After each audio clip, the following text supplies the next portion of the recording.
ज्ञानेश्वर महाराजांची बुद्धिमत्ता आणि अतुलनीय ज्ञानाची चमक.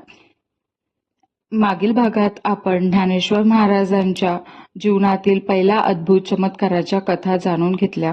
आजच्या भागात आपण ज्ञानेश्वर महाराजांची बुद्धिमत्ता याच्याबद्दल बोलणार आहेत. त्या काळात समाजाने नाकारलेला, अपमान सहन केलेल्या 4 भावंडांमध्ये एक तेजस्वी किरण होता. ते म्हणजे संत ज्ञानेश्वर महाराज.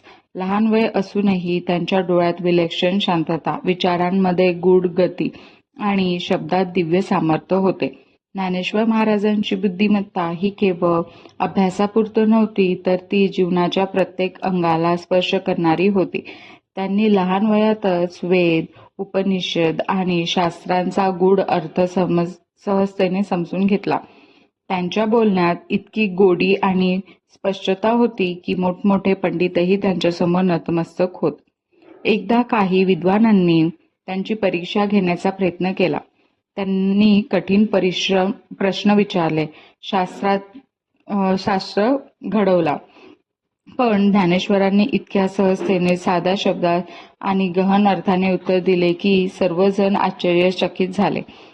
त्यांनी दाखवून दिले की खरे ज्ञान हे केवळ पुस्तकात नसते, तर ते अंतर्मनात असते.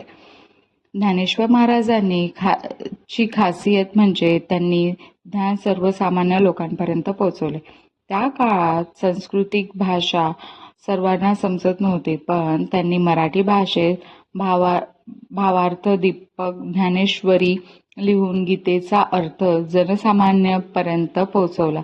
ही केवळ पुस्तके नव्हती, तर भक्ती, ज्ञान आणि जीवनाचा मार्ग दाखवणारे दीपस्तंभ ठरला.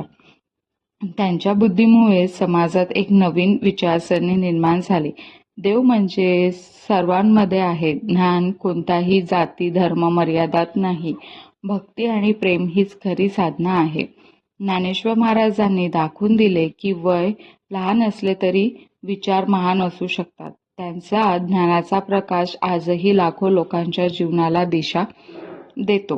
या भागातून आपण काय शिकलो? ज्ञान हे केवळ शिकवण्यात नसते, तर ते समजून घेण्यात आणि इतरांपर्यंत पोहोचवण्यात असते.